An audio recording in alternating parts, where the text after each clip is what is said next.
Today's sponsor is Forever Barnwood. Guys, we have been using this in our renovation of our building here in Powell, Wyoming, and I am here to tell you it is amazing.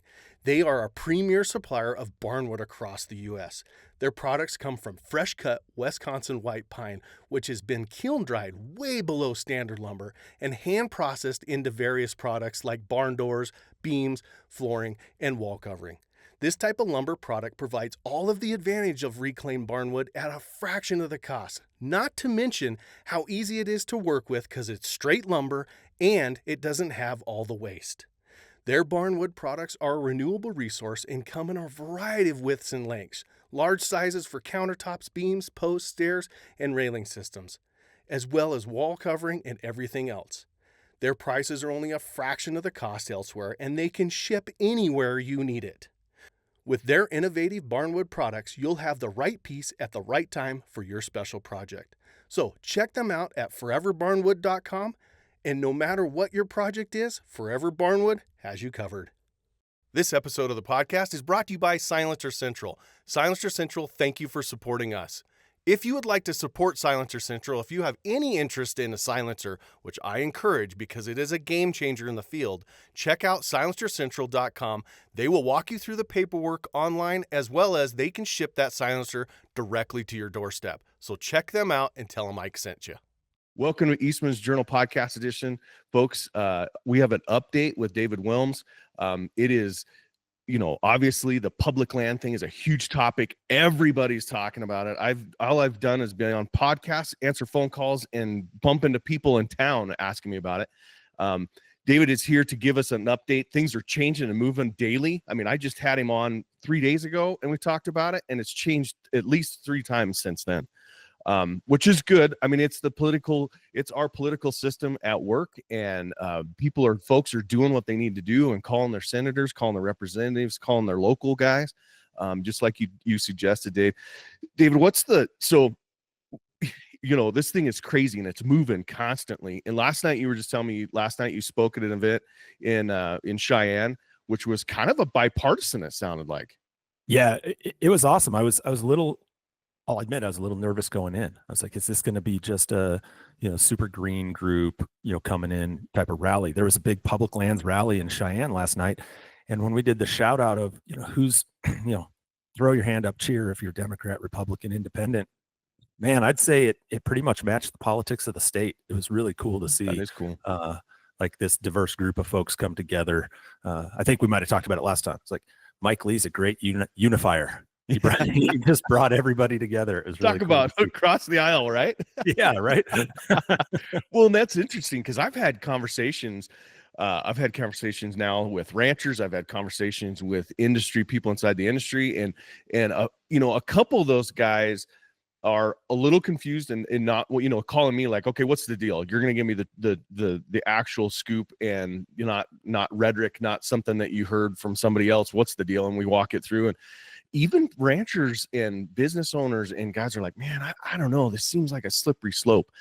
And it really is. And then I had this really interesting conversation. We had the last 2 days, or yesterday, I had some guys in the office from The Draw. And what The Draw is, if you haven't checked them out, I've had Jordan Christensen on a podcast. It's an application service, and they also do, you can book hunts through them and stuff, but mostly it's application service. It's a boutique. You got one consultant. He only has 700 clients, and you talk through your app strategy. And, it's really, really cool. Well, they're in the office and we're talking, business strategies, but of course this is obviously the topic on everybody's mind. And I bring it up to them, and they live in Las Cruces, New Mexico, which, if you don't know where Las Cruces, New Mexico is right on the Mexican border, And it is, it is what I would say right in the middle of that immigration disaster that we've been in for the last 5 years. And I asked them about it. I said, what do you guys think? And they pulls up on X, and this is no kidding. He said, look at this BLM chunk. There is a BLM chunk that's 678 acres right in Las Cruces, New Mexico, that's surrounded by houses. And he said, now, if they're going to sell that, because he goes, later in that day, we had his wife drive by and take a photo of it and send it to me. It's just a dirt patch. Nothing's there. Nothing. And people are walking their dogs and stuff there, but it could be easily annexed into the city and housing built on it. I don't have a problem with that if that's what it's about. Yeah, I've had similar stories. I mean, you could pull up there are other places you could pull up a map and find isolated parcels here and there, right? Which is why we have a law that allows you to do that already. Right. Right. Yeah, I mean, it's like our forefathers thought of that. Like they, when they said, we want to have public lands and we want to, like, the policy of this country is we're going to retain what we've got, with limited exceptions. And when they passed the Federal Land Policy Management Act, and they said one of those limited exceptions is if it's hard to manage, inefficient to manage, or it could be used for certain things, like, and it even says housing, right? So, and then there's a process to do it, and it's a head scratcher. What's the ulterior motive? What's the actual motive? Right. If you're like, if that process isn't working as well as it should, like, let's fix the program or law that we have and make it work the way it was intended, rather than creating something out of whole cloth and still having that old program that isn't working as well as it's supposed to. Right? Like, why have two laws that potentially are bad than fix the one? Right? Like, that's one place from a government efficiency standpoint. It just makes me scratch my head and say, what's the real motive behind this play to sell all of this land? Right. Because if it was really housing, there's a way to do it already. Yeah, and so you ask yourself, you bring this up on the last podcast. You ask yourself, what's the alternative motive? Is it deregulation? Is it the red tape for pipelines? We talked about the water line to St. George. Is it wind farms? Is it rare earth minerals? What is the actual? Guys, I keep saying this. Senators, just come out and tell us what the deal is, because what you're telling us isn't in the bill and it doesn't make sense. We're not dumb. I know you all think we're a bunch of sheep, but we're not. And this thing is proving it. Oh, totally right. Totally right. Yeah. I mean, what do you want to talk about where things are? Like, yes, do you want to absolutely. timestamp this? Yeah, like, while absolutely. We're talking? Yes. Let's timestamp it at 8:25 a.m. on Friday morning, the 26th of June, 2005. Or 2025 even. Or 2000. Yeah, whatever. I just lost 20 years, David. Yeah, whatever. And I think it's important to timestamp because of how rapidly things are changing, right? Because when we talked just a few days ago, we were talking about a bill. I think we had talked just before the parliamentarian had ruled on the first iteration of Senator Lee's bill. Yes. Right. And then I did an update to the blog I wrote for y'all. Yes. With the second iteration of his bill, which he sent to the parliamentarian, which, what I am told, he's withdrawn from the parliamentarian and submitted a third version that nobody's seen. So I can't even tell you last night. Yeah, very recently. Because last night, I was at this rally last night telling people we might hear from the parliamentarian before I'm done speaking, right? Because we'd been told yesterday parliamentarian might rule on that second iteration sometime last night. Well, I think it was on Wednesday. I understand it was like maybe on Wednesday that his staff and so forth and other staff from other offices went in to debate, present the case and counterpoints to why this should or should not meet the rules that are established by the Senate to allow a provision to be passed by a simple majority rather than a 60 vote threshold. So they presented those, and maybe I'm speculating here a little bit, but maybe he was feeling like the outcome might be about the same as the first iteration. And so before the parliamentarian ruled, I understand, pulled that back and now has put in a third version. I don't know anybody that's seen that text. I don't have any idea what it says. I don't know what's in it. So is that the bird rule? Is that what that's right? Yeah. Okay. Because explain a little for us third graders. Explain how this process works, because I didn't realize they had the opportunity to argue their points in front of the parliamentarian, and then they ruled on it. So when you put language in a bill, it has to go in front of that, right? Hey guys, if you're enjoying this genuine conversation, maybe you're getting entertained, or heck, maybe you're learning something, hit that notification button, smash that subscribe so you get notified every time we come out with something. And, oh yeah, by the way, hit the 5-star review and leave us a comment. Thanks for listening. Well, so we're in a weird situation here. So we're talking about this budget reconciliation bill. So in the Senate, in most instances, in almost every instance, to pass a bill through the Senate requires a 60 vote threshold. So it usually means most bills that move through the Senate have to be very bipartisan. You're in an environment now where the House, Senate, and White House are all aligned politically. And so you have the ability to move things, policies faster, but you have that 60 vote threshold in the Senate that makes it harder if you just want to be, push your political agenda through, right? Get that agenda through. So you have this budget reconciliation process. So in this budget process, as long as the bill has a budget nexus, meaning it's a revenue directly tied to raising revenue or cutting expenses, then it can pass with a simple majority vote in the Senate. Okay, so you did tell us that because that's why they're trying to put this in there, because they don't need 60%. Yeah. So that's the test he's trying to. So each one of the provisions of this bill goes before this unelected person. The parliamentarian is not one of the senators. It's an unelected, nonpartisan office within the Senate that reviews all of these for compliance with what's called the Byrd Rule. Byrd, Robert Byrd, former senator, longtime senator, named after. So it has to go before this parliamentarian for vetting to see, okay, is it truly a revenue raiser or a expense cutter? Like, is there a budget? Is this a budget nexus or is it truly just policy? And as long as it's a budget nexus, even if it has some policy elements, if it's primarily a budget nexus, then it can get in. Well, the first version of Lee's bill was deemed not to be primarily a revenue raiser or expense cutter, right? It was viewed to be really trying to move a significant policy of selling 3 million acres of public land. Who would have known? Who would have thought? I mean, right?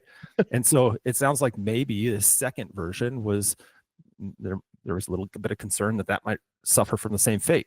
So he's taking every run possible at the parliamentarian to try and get something that'll pass muster, right? But I hate to get so wonky, but I think it's good to know the process a little bit. Yeah, absolutely. Right? So there are two things now that happen. We're butting up against a self-imposed deadline that the Senate and the House have created and the president of getting this bill done, overall bill done by July 4th, which means the Senate needs to be taking action on it and voting here. Like, they're looking at voting over the weekend. So at some time, think of it like a test when you're in high school or something like that. Yeah. It's like at some point, it's like pens down, right? On this, trying to push through the parliamentarian. And the leader of the Senate, Senator Thune from South Dakota, just has to say, all right, pens down, that's enough. No more sending stuff to the parliamentarian. This is it. That's one path to end this. The other pathway, there's like three. Another pathway is, say Senator Lee gets a provision and it makes it through the parliamentarian. Well, that doesn't automatically mean it's in the bill. So, really? It just means it can be. It just means it can be, and it could still be a situation where Thune, as the leader, says, "Nah, this isn't in there. You don't have the votes. Like, you don't have the votes for this to pass. We don't want a big firestorm about this. We got to get this bill done." Right. And here's where the politics come in a little bit, because yesterday, Senator Daines from Montana says, "I've got the votes to kill this thing." Right. Right now, does he or doesn't he? I don't know. We know for sure of the 4 senators that have come out publicly and opposed this. Here's another weird thing in this process. If it makes it into the bill and Daines says, "I've got enough votes to kill it," and he moves an amendment to kill it, he has to hit that 60 vote threshold to kill it. Because or he has to have some sort of a budget offset, because if it's been shown that there's a budget nexus, then if you kill that, you have to have an offset to replace that budgetary impact, so the overall bill isn't impacted.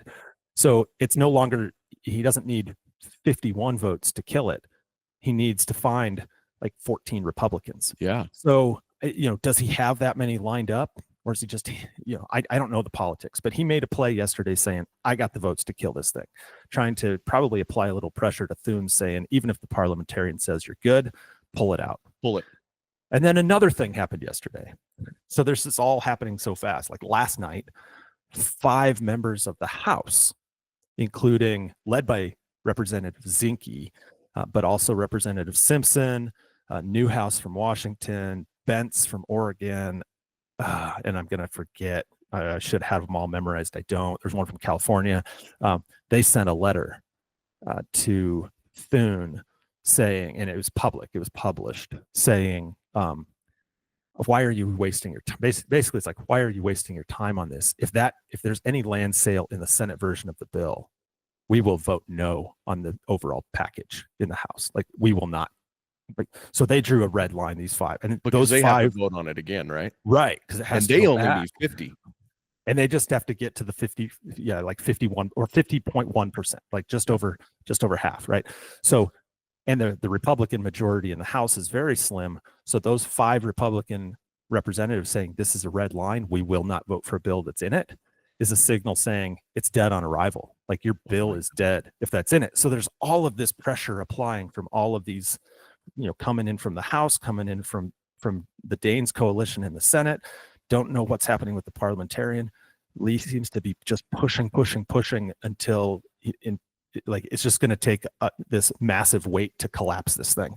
But I feel like the pressure's starting to mount, like that it's starting to work. Like, everybody's efforts over these past weeks, it's helping. It's working. Like this, that's what I'm trying to signal here is you have these senators that are, these Republican senators saying, not on my watch. You've got these Republican representatives saying, not on my watch. You still have one guy charging forward. It's like, it's just, it's crazy to me. This episode of the podcast is brought to you by Eberly Stock. Eberly Stock is one of my favorite backpacks. Now, I've been wearing their backpack for almost 20 years. They have lightweight backpacks. They have modular backpacks, everything from their mainframe, which is just a frame pack that you can put bags on. They have these cool outside called bat wings that you can use. So check them out at eberlystock.com and make sure you tell them Ike sent you. This episode of the podcast is brought to you by Hornady. They make some of the best, most accurate, dependable ammo on the planet. No matter if you're coyote hunting or plinking steel or hunting big game out west or even going to Africa, they make a bullet or an ammo just for you. Some of the most accurate and dependable ammo on the planet. Also, check out my podcast with Steve Hornady and learn about ammo as well as their story and some funny anecdotes from Steve. Yeah, you look at it and go, what is his agenda that he's willing to burn all this political capital on for now is, the last iteration we saw that obviously he pulled, but it was like 1.1 million acres or something like that. And it's only BLM. What is he doing? That seems weird to me. I wish I knew. I mean, I don't want to spread rumors or anything. I'd love to see inside of his head and know really what his motivations are. I mean, we know what he's said publicly over the years. Right. We know he's consistent. I mean, and I'll give him credit. He's been consistent over the years. He doesn't think that the federal government should own land. Yeah. Right. And that's, and honestly, I've heard people go, there's 30% of this country or whatever percentage is 250 million acres, this country that's owned by the government. And people say it's theirs, public land, but it's really owned by the government. Let's not, we don't have much say in this. And this has been proving it. It's owned by the government, and they're the worst managers on the planet of anything. And the scariest, like Reagan said, the scariest thing anybody could say is that we're from the government and we're here to help, right? So what are they doing managing it? I understand that. I understand that people are like, just give it to the private sector and let them manage it. However, that strips my rights, and one of the beauties of being an American citizen is that public land is so important to me, or that government land, being able to use it not as I want. I mean, that's the difference, right? There's rules and you can't do crazy things on there, but I get to recreate and I get to do the fun things, hunt, fish, camp, backpack, all those things that we do every day, snowmobile, but I get to do that underneath. So I just can't believe that this is going as far, and it's been as controversial, and so many people. I mean, you can't open your social media feed and not be somebody complaining about public land, not 1 acre. It's become one hell of a hashtag.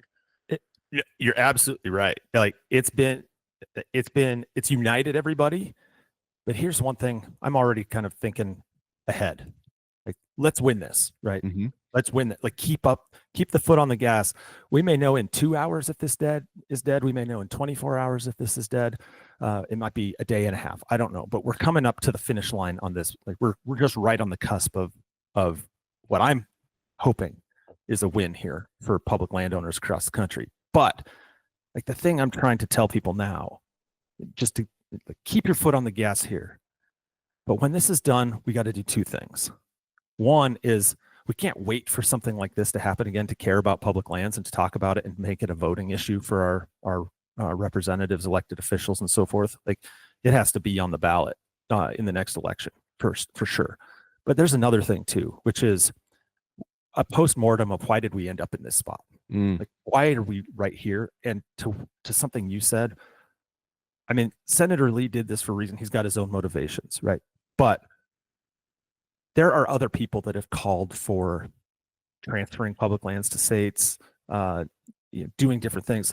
And it's largely going back to what you said about management. Like, I think the postmortem on this is having a real, like, pulling that coalition of people together that's out there saying not an acre, and saying, okay, if that's the case, we got 640 million acres we need to do a better job of managing, right? And we all have to be solution, we all have to come to the table, that big coalition that just formed, and talk about, like, how can we do this better? What resources do the agencies need to do it better? What are the things, like identifying what are the things we're doing wrong and can do better, and actually like agree to do it and work on some of the bureaucratic red tape and inefficiencies and some of the problems we have. Like, really work on identifying them and put forward some solutions to try and address that. Because otherwise, we're going to be right back here again at some point having this exact same fight. And one time, at some point, we might lose. Because the point I've been trying to make recently, and my boss makes this recently, I'm stealing it from him, but I've used it, so I'm making it my own. Like, Senator Lee and people that want to sell public lands, they only have to win once. We have to win every single time. Yes. Right? Yes. That's right. So you bring this up, giving the public lands to the states and let them states manage it. And I've heard, this debate for years. Where would the states get the money? Where would the states get the funding and the resources to do that? But honestly, now I'm going to selfishly look at Wyoming. It's not a horrible idea, because if you could get the resources to the state, who would better know what the state needs for their resources and their public lands than the state? And you don't have to go all the way to Washington for this fight. And if there's 670 acres of state land surrounded by housing in Powell, Wyoming, they go, yeah, this just makes sense. Annex, 40 acres or 50 acres, and it's just a less bureaucracy. What's the thought? What's your opinion on that? And where the pitfalls in there? Hey guys, if you're enjoying this genuine conversation, maybe you're getting entertained, or heck, maybe you're learning something, hit that notification button, smash that subscribe so you get notified every time we come out with something. And oh yeah, by the way, hit the 5-star review and leave us a comment. Thanks for listening. Yeah, I mean, I can see the argument. Things can work. The closer you get to the ground, the more efficiently you can do things a lot of the times, right? And the farther away you get and the bigger the bureaucracy, the harder it is to get things done. That's like, yes. Everybody knows that, right?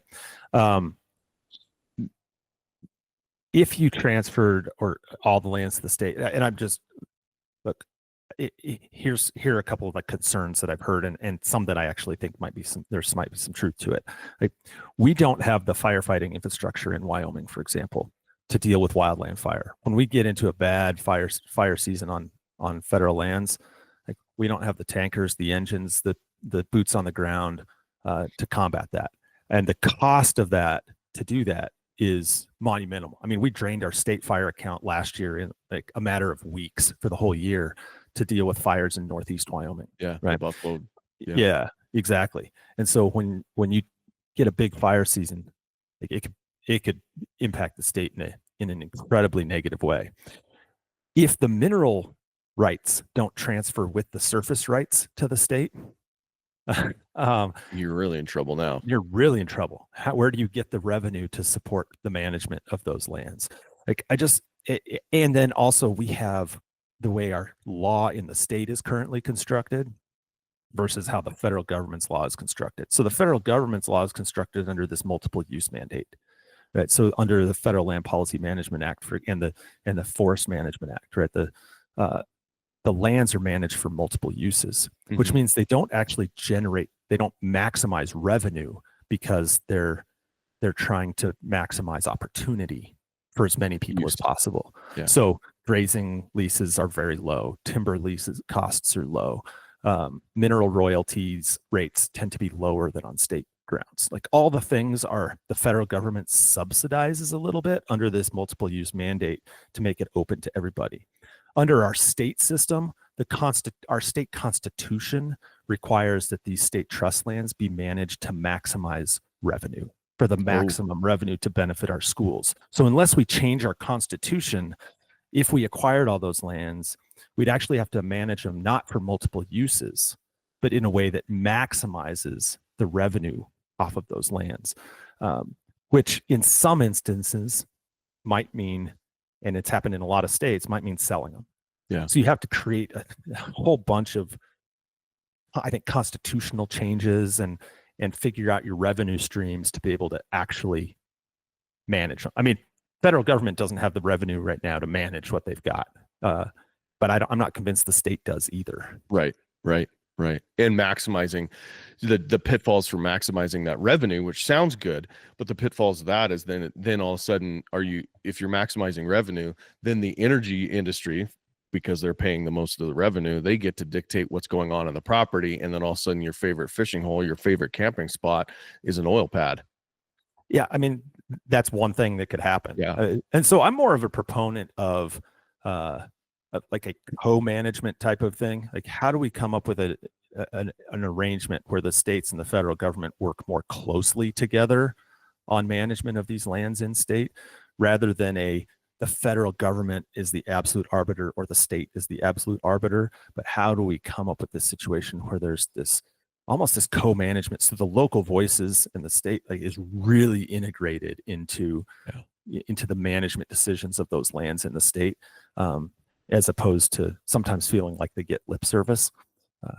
And I'd love to see that personally. I'd love to see that kind of a conversation, because I think it could be productive. I think if you get down the path of selling lands or transferring lands to the state, when you're talking about federal lands that are for all Americans, regardless of what state you're in, you're gonna hit a political buzzsaw. Yeah. I think that's very wise. That's an interesting, those are things that I don't think about. I do remember when I was on the Endow, we talked about the public land or revenue, typically, or number one was revenue. And the federal government is Wyoming's number one revenue source. And without that, I think if I remember right, you might know this number, every citizen of Wyoming gets like $33,000 worth of tax benefit, but we only pay like $2,300.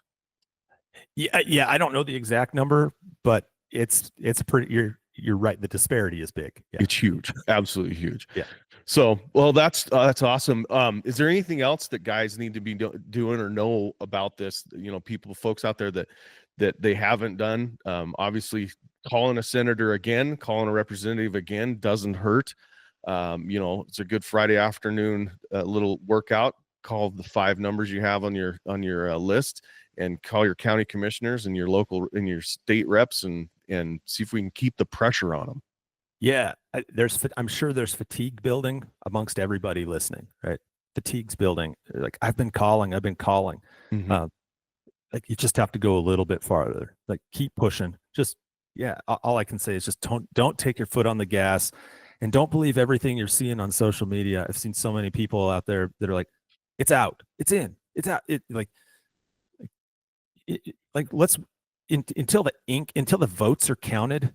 This is my approach. Until the votes are counted and the amendment processes and everything's done, until the votes are counted and it's announced the bill has passed the Senate without land sales in it, that's your metric. That's when you stop calling. That's right. And that might actually be when you pivot and call back. Because the one thing, having worked for a governor, worked in a political office, the one thing that we never got were thank you calls. Ah, yeah, that's a great point. I'm gonna start pushing that. Once it's done, and God, we hope it gets done and pulled out of there. When it does, call your senators, call the people, go look at the votes, and call the people that made sure that it didn't get done. I mean, for gosh sakes, I'm going to call Danes right now, maybe say, hey, thanks for standing up against this. Neighboring state. I joke about that, but a couple of my buddies, when we worked in the governor's office, we said people were really quick to call in and complain about something. We got a lot of those calls, but we didn't get a lot of job well done calls. Not a lot maybe of it's because we didn't reviews. Yeah, maybe we didn't do a good job. I don't know, but we never did one. We didn't deserve one. But I do know that goes a long way too. Yeah, absolutely call and push and say vote no on land sales. But at the end, if we win this, yeah, pick up the phone and call those same folks that didn't support this and say thank you, because that goes a long way too. And be watching for the next thing. Like you said, we've got a hell of a movement right now. It's a great opportunity to collaborate and make sure that this doesn't happen again, or make sure that the use is done the right way, whatever that is. Get the right people, the stakeholders at the table, and come up with a plan so that this isn't a conversation ever again. Well, and remember, we don't want it to be a conversation ever again, but remember, Senator Lee's still the chair of the Energy and Natural Resources Committee. Yeah. And this is still a singular priority of his right now. And it's very possible he could just package one of these provisions and turn it into a standalone bill and try and push it on its own. And so we still have to watch for those things too. Yes. Yeah. But he would have to have 60% then, wouldn't he? Yeah. He'd have, yes. Or there are still 2 or 3 other mechanisms out there that are considered must-pass pieces of legislation that circle up periodically, where a simple majority could be enough. Okay. Right? There's the defense reauthorization bill that runs. There's a forgetting an appropriations bill, but there are a couple of these must-pass things just to keep the government funded and to keep our military funded, that sometimes when you hear about pork barrel projects, it's in those types of bills where people try and get their pet projects tacked on to something that absolutely has to pass. So, you got to watch for it. He could introduce a bill, run it through try and get enough votes on it to get it out of his committee. Now he has to get enough votes to get it out of committee, but assume he does, then it's just sitting there waiting for the right vehicle to move it. So there are still other, we got to be diligent for sure. Yeah. If you live in Utah, really question your voting. You said it. I'll say it. I'm okay with that. I'll take the heat.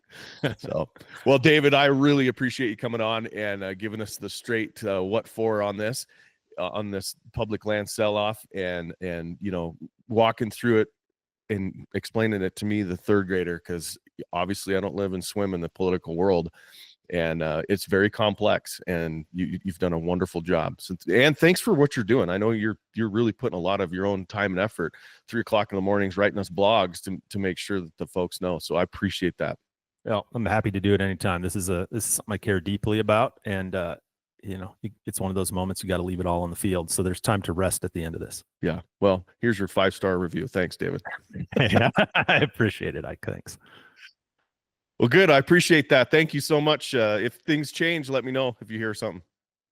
Will do. Yeah, I will. Okay. What we might know in the next 2 hours. I mean, like literally, you could end up posting this podcast, and we may have an answer. Yeah, it's just moving. It's just moving. So, it's just going crazy directions. I just don't know. It is. Yeah. Cool. Well, have a good rest of your Friday. Yeah, you do the same. Thanks, Ike. Yeah. Yep.